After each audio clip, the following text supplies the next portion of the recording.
नमस्कार दोस्तों, क्या आप लोग जानते हैं जो जगहें श्रापित हो जाती है ऐसी जगहों पर शैतान, दानव, राक्षस, पिशाच वास करने लगते हैं।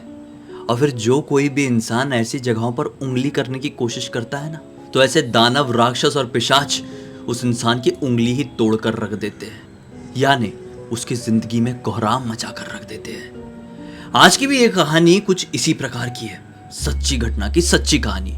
आइए जिया की जुबानी जानते हैं। ये जो घटना घटी थी ना, भानु नाम के एक व्यक्ति के साथ घटी थी, जो कि मेरठ के रहने वाले थे। हमेशा से वो मेरठ में ही उनकी फैमिली रहती थी और हमेशा से वो पैदा भी वहीं पे हुए थे, तो उनकी पढ़ाई भी वहीं पर हुई थी।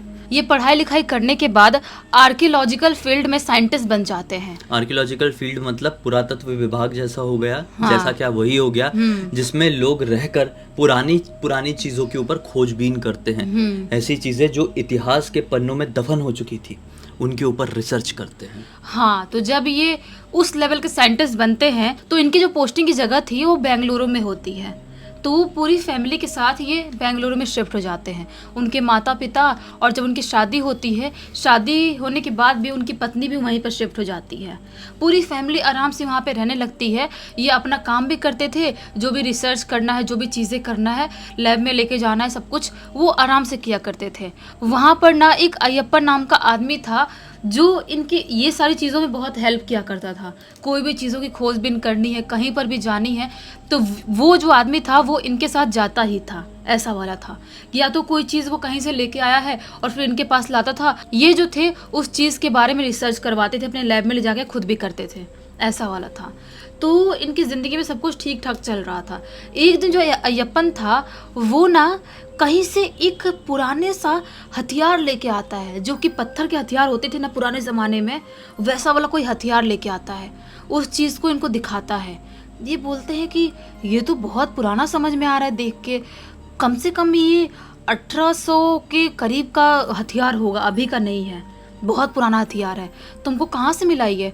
वो बोलता है कि अरे सर मुझे मिल गया, मैं कहीं पे गया हुआ था, सारी चीज़ें। बोलते बताओ कहाँ से मिला तुमको?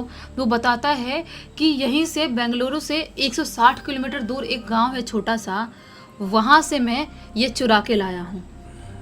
ये बोलते हैं चुराने क्या जरूरत पड़ गई तुमको, और ये हथियार चुराने की जरूरत क्या थी तुमको?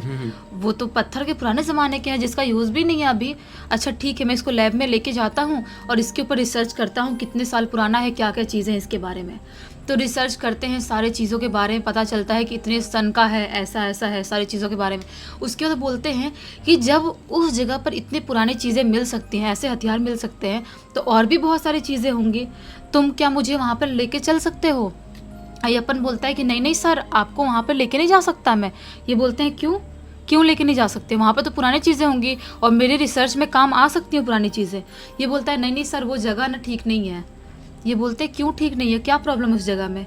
तो अय्यप्पन बोलता है कि सर वो जगह ना श्रापित है।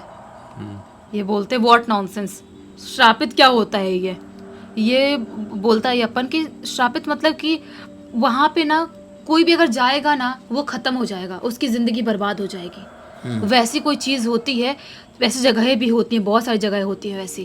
तो ये बोलते हैं अरे पागल हो गए हो क्या, मैं साइंटिस्ट हूँ, मैं इतना एडवांस हो गया अपना दुनिया, साइंस इतनी आगे पहुँच गई है, और तुम क्या पुराने ज़माने श्रापित ये सब चीज़ों में घुसे हुए, भूत प्रेत, ये सब चीज़ें कुछ नहीं होती, मुझे तुम वहाँ पर लेके चलना। अय्यप्पन बार बार इनको मना करता है, फिर भी ये ज़बरदस्ती करते हैं। बोलते हैं बताओ मुझे नहीं जा सकते, मैं खुद अकेले चला जाऊँगा। अय्यप्पन बोलता है नहीं नहीं सर, मैं चल लूँगा आपके साथ में, चल लेंगे ठीक है। वो बोलते हैं कि कल ही हम जाएंगे वहाँ पर, बाय कार जाएंगे, मेरी कार है, उस कार में अपन दोनों ही जाएंगे और किसी को लेके नहीं जाएंगे। तुम बोल रहे श्रापित थे, सारी चीज़ें हैं, तो वहाँ के लोगों का इमोशन भी उससे जुड़ा होगा, तो ज़्यादा किसी को बताने की ज़रूरत है नहीं, बस रिसर्च करना है मुझे, इसलिए जाना ही है। ये अय्यप्पन को दूसरे दिन कार में लेके अपने बेंगलुरु से निकल जाते हैं 160 किलोमीटर दूर उस छोटे से गांव में जाने के लिए। उस छोटे से गांव में ये दोनों पहुंचते हैं, और जैसे ही उस जगह पर अय्यप्पन पहुंचता है वो डरने लगता है। मतलब कुछ मीटर ही दूर होंगे उस जगह से। बोलता है कि नहीं नहीं सर, गाड़ी रोको गाड़ी रोको।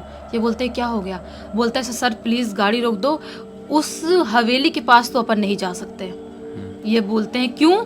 तो इतने दूर आए हैं क्यों अपन? पहले बोल दिए होते नहीं जाना तो नहीं आते फिर। अय्यप्पन बोलता है कि नहीं सर, अभी दिन का टाइम है, उस हवेली की परछाई धूप की वजह से यहाँ पर पड़ रही होगी। अगर वो परछाई अपने ऊपर भी पड़ती है ना तो अपन पूरी तरह से श्रापित हो जाएंगे, और उसके बाद अपने साथ क्या होगा किसी को नहीं पता। तो ये बोलते हैं क्या पागल जैसी बात कर रहे हो तुम खुद वो पत्थर का हथियार मेरे पास लेके आए, तुम कैसे चुराए थे, फिर कहाँ से लेके आए थे जब तुम नहीं जा सकते वहाँ पर। तो अय्यप्पन बोलता है कि सर क्या है ना कि इसी गांव में मेरे रिश्तेदार रहते हैं और मैं इस गांव में आया हुआ था घूमने के लिए, और उन लोगों ने मुझे इस हवेली के बारे में बताए थे। तो मैं रात के टाइम पे गया था हवेली के अंदर, और मैंने सोचा था शाम का टाइम होगा, अपने दोस्त के साथ गया था और मैंने सोचा था कि कुछ तो कीमती सामान होगा तो मैं चुरा लूँगा। बहुत साल से बंद तो है, श्रापित गाँव वाले बोलते ही हैं। तो मैं गया तो वहाँ पर कुछ ऐसे कीमती सामान तो मिले नहीं, ये मिला तो मैंने सोचा आपके लिए लेके आता हूँ। और रात के टाइम पे, अमावस्या की रात के टाइम पे आप जा सकते हैं वहाँ पर, लेकिन दिन के टाइम पे उस हवेली की परछाई भी नहीं पड़नी चाहिए। ये बोलते हैं ये कौन सा लॉजिक है, अगर जा सकते हैं तो दोनों टाइम जा सकते हैं, नहीं जा सकते तो कभी भी नहीं जा सकते हैं। ये तुम जो लॉजिक बता रहे हो उसका कोई सेंस ही नहीं बनता है। अय्यप्पन बोलता है नहीं नहीं सर प्लीज़ प्लीज़ नहीं जाएंगे, हम रहने दो आप, प्लीज़ सर हम नहीं जाएंगे। वो बोलते हैं अरे मैं जाऊँगा ही, कैसे नहीं जाऊँगा, इतना दूर क्यों आया हूँ मैं। बोलता है अय्यप्पन सर मैं नहीं जा पाऊँगा, फिर घबराने लगता है, अजीब सा कांपने लगता है। बोलता है सर मैं नहीं जा पाऊँगा, मेरे साथ ज़बरदस्ती मत करो। तो बोलते हैं ठीक है तुम यहीं गाड़ी में बैठो, मैं जाता हूँ और देख के आता हूँ कि वहाँ पे क्या क्या चीज़ें हैं जो रिसर्च कर सकते हैं। ये अपने भानु जी कार से निकलते हैं और कार से निकल के उस हवेली के अंदर एंटर कर जाते हैं। वो हवेली सचमुच में बहुत ही ज़्यादा पुरानी थी, बहुत ही ज़्यादा पुरानी। एक औरत की बहुत बड़ी पेंटिंग भी लगी हुई थी, बहुत ही पुराने ज़माने की बड़ी सी पेंटिंग लगी हुई थी। पूरे जाले लगे हुए हैं हवेली में। उसकी हालत बहुत ही जर्जर जैसी पहुंच गई है, बहुत ही खतरनाक हालत है पूरे हवेली की। वो बहुत घूमते घामते हैं, ढूंढते हैं, देखने की कोशिश करते हैं बहुत सारी चीज़ें, लेकिन उनके काम लायक कोई चीज़ वहाँ पर मिलती नहीं है। उनके काम लायक कोई ले जाऊँ रिसर्च करूँ, सारी चीज़ें देख के समझ में तो आ रहा था कि बहुत पुरानी चीज़ें हैं और हवेली बहुत पुरानी है। उसके बाद वो हवेली से बाहर निकलते हैं। हवेली से बाहर निकलते हैं, उसके बाद अय्यप्पन के पास आते हैं। बोलते हैं ऐसा कुछ तो मुझे रिसर्च लायक मिला नहीं, लेकिन वहाँ पर एक पुरानी सी पेंटिंग थी औरत की। वो औरत की शक्ल में अलग ही बात समझ में आ रही थी। इतनी पुरानी पेंटिंग होने के बाद भी उसकी फेस में एक अलग सा नूर समझ में आ रहा था। कौन होगी वो औरत? तो अय्यप्पन बताता है, बोलता है कि सर वही तो औरत है जिसने इस हवेली को श्राप दिया है। ये बोलते हैं मैं समझा नहीं कौन औरत और क्यों श्राप दी है। तो अय्यप्पन बोलता है आज से काफ़ी साल पहले की बात है, सन 1800 करीब की बात होगी। ये जो औरत है ना यहाँ पर हमेशा से रहती थी और बहुत ही रईस ज़मींदार फैमिली से थी। इसके माता पिता जो थे किसी हादसा की वजह से दुनिया छोड़ दिए थे, और जो भी पूरी प्रॉपर्टी के मालिक थी ये अकेले इकलौती लड़की थी। और जो लड़की थी ना वो बहुत ही अच्छे दिल की लड़की थी, पूरे गांव वाले लोगों का बहुत अच्छे से ख्याल रखती थी। अगर कोई भी गरीब उसके दरवाजे पे जाएगा उसकी मदद ज़रूर करती थी। बहुत ही अच्छी प्यारी लड़की थी, और उसने शादी ना करने का फैसला इसलिए भी लिया था कि वो गांव वालों की सहायता कर सके, गांव वालों के लिए कुछ कर सके, इसलिए वो शादी भी नहीं की थी। एक टाइम की बात है, वहाँ पे पुर्तगाली जो होते हैं ना वो लोग आए थे अंग्रेज़ों से बचते हुए शरण लेने के लिए, और वो लड़की ने जैसे कि अच्छी दिल की लड़की थी पुर्तगालियों को शरण दी थी अंग्रेज़ों से बचाने के लिए, और वहाँ पे उनको रखी थी। और जब पुर्तगाली अंग्रेज़ों से बच के चले जाते हैं और उसके बाद भनक लगती है अंग्रेज़ों को कि इसने बचाई थी उन लोगों को हमसे, उसके बाद अंग्रेज़ पूरी तरह से चिढ़ जाते हैं। चिढ़ते हैं अंग्रेज़ और उस हवेली पर धावा बोल देते हैं। उस हवेली पे धावा बोलते हैं, हवेली के अंदर आते हैं। वो जो लड़की थी उससे बहुत बहसबाजी होती है, लड़ाई करते हैं, उसके साथ दुष्कर्म करते हैं। वो लड़की को मतलब अंदर से बहुत हर्ट होती है, उसके साथ ऐसा ऐसा करते हैं, और उसको वैसी अधमरी हालत में वहाँ से छोड़ के जाने लगते हैं। तभी वो चिल्लाते हुए बोलती है कि मैं श्राप देती हूँ, कोई भी अगर आज के बाद इस हवेली के आसपास भी आने की कोशिश किया, कोई भी अगर इस हवेली की परछाई भी उस पर पड़ती है, वो इंसान पूरी तरह से सड़ सड़ के ख़त्म हो जाएगा, पूरी तरह से मर जाएगा। क्योंकि उससे डर था कि अगर मेरे मौत के बाद अंग्रेज़ शायद यहाँ पर कब्जा भी कर सकते हैं। उसने श्राप देती है और श्राप दे के अपने ऊपर वाले फ्लोर से कूद के खुद को खुश कर लेती है। उसके बाद गांव वाले लोगों को पता चलता है, उसके शरीर का अंतिम संस्कार करते हैं। और जब वहाँ के जो नौकर चाकर थे, काम करने वाले लोग, वो गांव वालों को बताते हैं कि इन्होंने श्राप दे दी है इस हवेली को और हम सबको इस हवेली से दूर रहना चाहिए।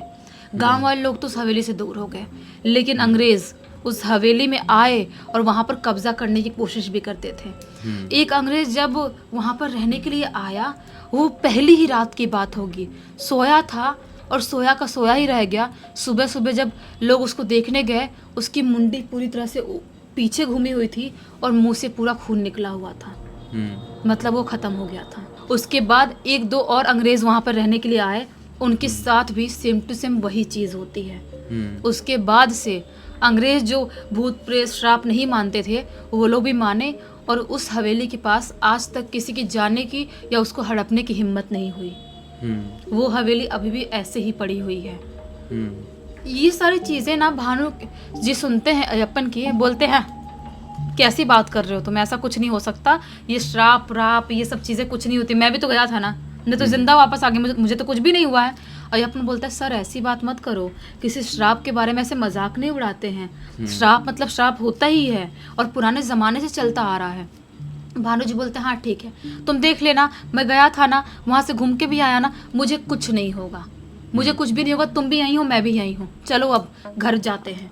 ये लोग गाड़ी में बैठते हैं और अपने बेंगलुरु वापस आ जाते हैं। यहाँ पर बेंगलुरु वापस आ गए और वो जिस दिन आए हैं ना, उस दिन सेम डे रात के टाइम पे उनकी अचानक से आँख खुलती है और आँख खुलती तो क्या पाते हैं, उनके थाइस पे कोई अजीबोगरीब बैठने वाला एक नाटा सा एकदम कम हाइट का मोटा सा आदमी बैठा हुआ है, जो ऐसे अजीबोगरीब हाथ पैर उसके अकड़े हुए हैं और ऐसे बैठ के इनको देख रहा है।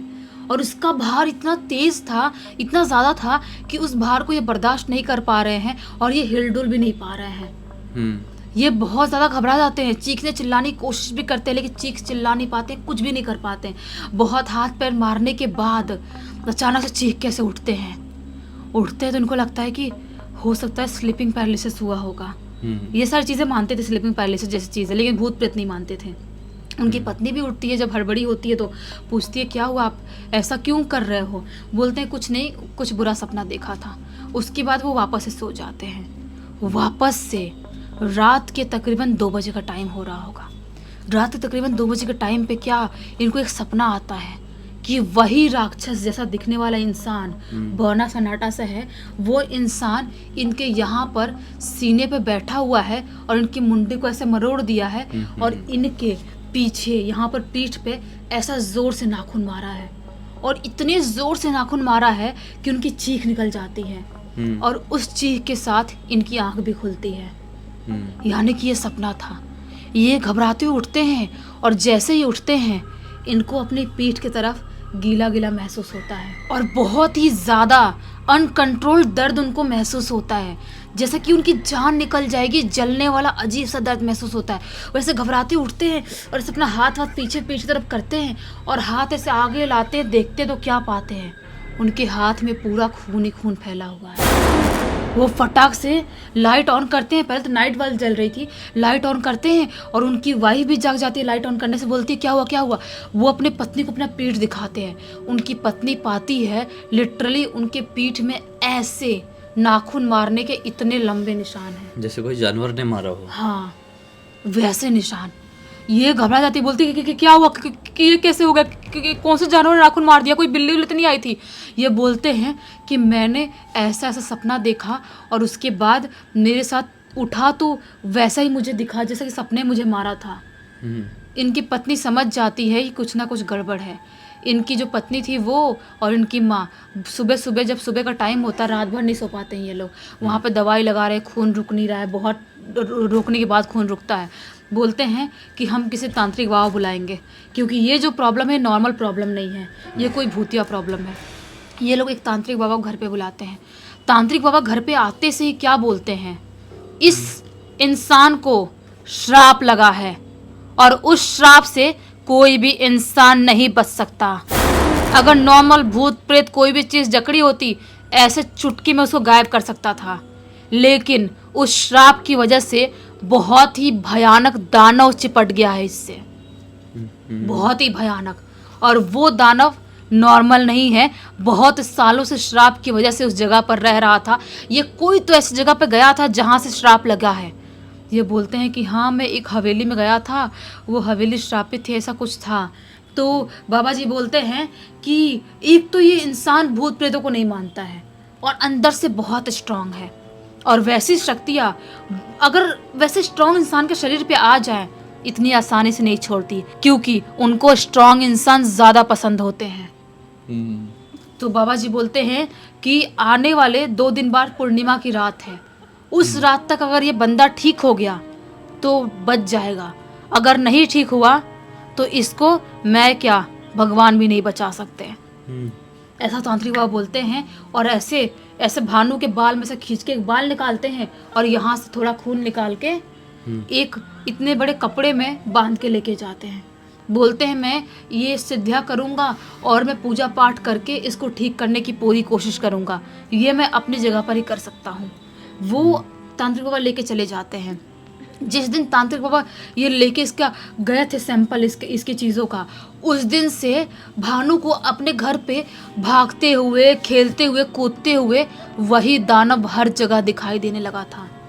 जैसे घर में भी यहाँ पर भाग रहा है, पलंग से उधर कूद रहा है, छत से नीचे कूद रहा है, ऐसे ही बार बार वो दानव दिखाई दे रहा है।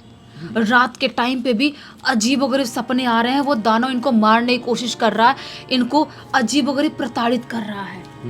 और जब दूसरे दिन सुबह उठते हैं, दूसरे दिन सुबह से वो दानव उनको पूरी तरह से दिखना बंद हो जाता है, उनको डर लगना बंद हो जाता है, उनकी जो पीठ में घाव था वो अचानक से अपने आप सूख के नॉर्मल हो जाता है। कैसे? इन सबको लगता है कि हो सकता है उस दानव का प्रकोप ठीक हो गया, बाबा जी ने ठीक कर दिया। ये लोग खुश हो जाते हैं, भानु भी खुश, अब आराम से रहने लगते हैं।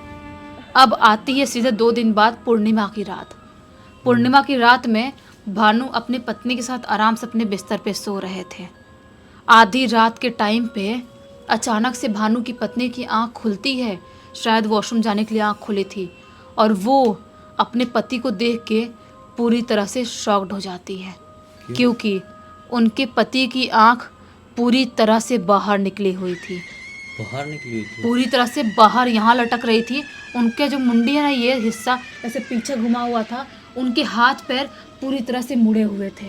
मतलब बड़ी बेरहमी से किसी ने कांड किया, किसी आत्मा ने, मतलब। हाँ, ये चीज़ देख के चीखना चिल्लाना चालू करती है, लाइट ऑन करती है। वो भानु के माता पिता दौड़ते हुए आते हैं और अपने बेटे की ये हालत देख के उठाने की बहुत कोशिश करते। पूरा शरीर मुड़ चुका था, वो कहाँ से जिंदा बचते हैं। आँख से पूरा खून निकल रहा, आँख बाहर निकल गई है, जैसे जुबान है, पूरी जुबान बाहर निकल गई, इतनी बड़ी। बहुत उठाने की कोशिश करते हैं, डॉक्टर को, एम्बुलेंस को बुलाया जाता है, लेकिन भानु खत्म हो चुके थे। उस दानव ने, उस शैतान ने भानु को खत्म कर दिया, एक गलती की वजह से। ये ना ही उस श्रापित हवेली में जाते और ना ही उनके साथ ये चीज़ होता। इनको कभी नहीं जाना चाहिए था, सपने में भी जाने की सोचना नहीं चाहिए था, क्योंकि सबसे बड़ी गलती ये हो गई कि मैं एक बार जाता हूँ, देखता हूँ क्या होता है। हाँ।